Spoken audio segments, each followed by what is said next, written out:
Halo sobat, apa kabar? Ketemu lagi di channel Naga. Di sini saya akan melanjutkan Traveling Donghua full spoiler. Tanpa lama-lama lagi kita tonton sampai habis.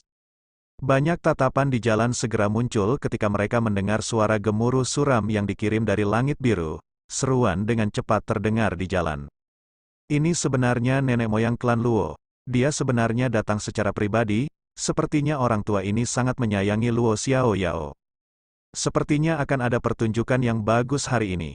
Saat semua orang ribut, lelaki tua berkulit abu-abu dan berkulit putih itu menjadi terkejut saat melihat orang yang datang. Mereka buru-buru dan dengan hormat berkata, "Selamat datang leluhur."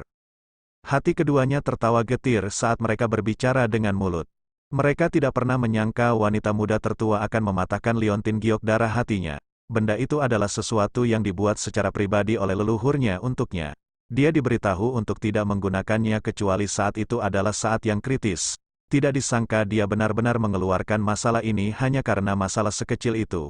Pantas saja nenek moyang datang begitu cepat. Kemungkinan besar dia mengira wanita muda ini sedang menghadapi situasi yang mengancam nyawanya. Seorang lelaki tua berjubah biru berdiri di langit yang kosong. Wajahnya agak lebar, memberinya penampilan yang perkasa bahkan tanpa adanya kemarahan. Jelas sekali, dia adalah seseorang yang sudah lama menduduki jabatan tinggi. Dia hanya mengangguk secara acak pada salam keduanya sebelum tatapannya segera beralih ke wanita muda berpakaian merah. Dia menghela nafas lega saat melihat sidik jari ungu merah di wajahnya. Pada saat yang sama, kemarahan melintas di matanya. Tatapannya beralih ke kelompok Xiao Yan saat dia perlahan berkata, "Beberapa dari kalian terlihat sangat asing. Anda seharusnya orang-orang dari luar Horizon City, bukan?" "Kakek," mereka menindas cucunya, "Anda harus mencari keadilan untuk saya." Sebelum menunggu kelompok Xiao Yan berbicara, mulut kecil wanita muda berpakaian merah itu segera mengempis saat melihat pria tua berjubah biru itu. Air mata mengalir di pipinya. Keluhan yang dia rasakan hari ini lebih banyak dibandingkan tahun-tahun sebelumnya. Sejak kapan gadis lembut seperti dia menerima perlakuan seperti itu? Selain itu, niat membunuh sedingin es di mata dokter peri kecil juga menyebabkan dia merinding di sekujur tubuhnya. Dia sepertinya mendapat dukungan sekarang setelah dia melihat lelaki tua itu muncul. Jarinya menunjuk ke arah Xiao Yan. "Kamu tidak menginginkan jarimu?" Dokter peri kecil dengan samar bertanya ketika dia melihat tindakan wanita muda berpakaian merah ini. Ketakutan melintas di wajah wanita muda berpakaian merah ketika dia mendengar ini. Dia buru-buru menarik tangannya, akhirnya merasa sedikit takut pada dokter peri kecil yang tanpa ampun. Cukup banyak suara angin kencang yang muncul selama penundaan ini. Segera, lebih dari 10 sosok muncul di atas bangunan di kedua sisi jalan. Semua orang ini dengan hormat menyapa lelaki tua berjubah biru itu saat mereka menampakkan diri. Setelah itu, mereka melihat situasi saat ini. Dengan beberapa pemikiran, mereka memahami apa yang telah terjadi. Segera, salah satu dari mereka dengan dingin berteriak, "Nyalimu sungguh luar biasa hingga berani menyerang anggota klan Luo kami di Horizon City." Ekspresi Xiao Yan akhirnya perlahan berubah menjadi dingin di hadapan para ahli dari klan Luo ini. Awalnya, dia tidak berniat menyinggung faksi di tempat ini. Masalah hari ini awalnya merupakan hal kecil yang tidak penting. Namun, pihak lain ingin menjadikannya sebesar itu. Terlebih lagi, mereka berulang kali menantang kesabarannya. Meskipun leluhur klan Luo ini adalah Dou Zong bintang 5 elit, dia tidak menimbulkan banyak ancaman bagi Xiao Yan. Lupakan tentang dokter peri kecil yang mampu melawannya.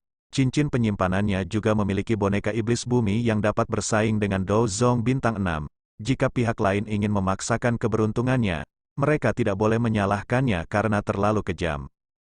Dengan mengajar generasi muda yang tidak masuk akal, kalian yang lebih tua kemungkinan besar tidak akan lebih baik. Dokter peri kecil melirik pria parubaya yang berbicara sebelumnya sambil tertawa dingin. Dia mengambil langkah ke depan dan aura agung yang tidak kalah dengan leluhur klan Luo tiba-tiba meletus seperti gunung yang menjulang dari dataran, menyebabkan wajah banyak orang berubah. "Dou Zong yang elit," banyak seruan terdengar di jalan. Tatapan tertegun segera kembali menatap wanita berpakaian preman itu. Ini adalah pertama kalinya mereka melihat elit muda Dou Zong. Pada saat ini, wajah wanita muda berpakaian merah sedikit memucat. Dia mengerti betapa kuatnya seorang elit Dou Zong. Bahkan dengan kekuatan klan Luo mereka tidak dapat dengan mudah menyinggung perasaannya. Dibandingkan dengan keterkejutan orang lain, ekspresi leluhur klan Luo berubah lebih drastis. Dia dengan jelas merasakan bahwa kekuatan wanita ini tidak sedikit lebih lemah darinya. Bahkan ada rasa dingin yang aneh dan gelap di dalam auranya. Jika mereka bertukar pukulan, kemungkinan besar dia tidak akan memiliki peluang menang yang besar. Sial, sejak kapan ahli seperti itu muncul di Horizon City? Gadis Xiao Yao ini menjadi semakin berlebihan. Sepertinya saya perlu mendisiplinkannya dengan benar di masa depan. Kalau tidak, jika dia menyinggung lawan yang tidak bisa disinggung, itu pasti akan menjadi bencana bagi klan Luo kita. Meskipun Xiao Yan tidak memiliki banyak harapan, kekecewaan masih melintas di matanya. Selama kekecewaannya, Luo Cheng ragu-ragu sejenak sebelum bertanya, klan Luoku tidak memiliki inti monster dari binatang kalajengking naga racun langit peringkat 7.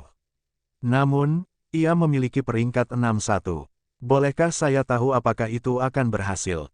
Peringkat 6. Mata Xiao Yan yang agak kecewa sebelumnya tiba-tiba menjadi panas setelah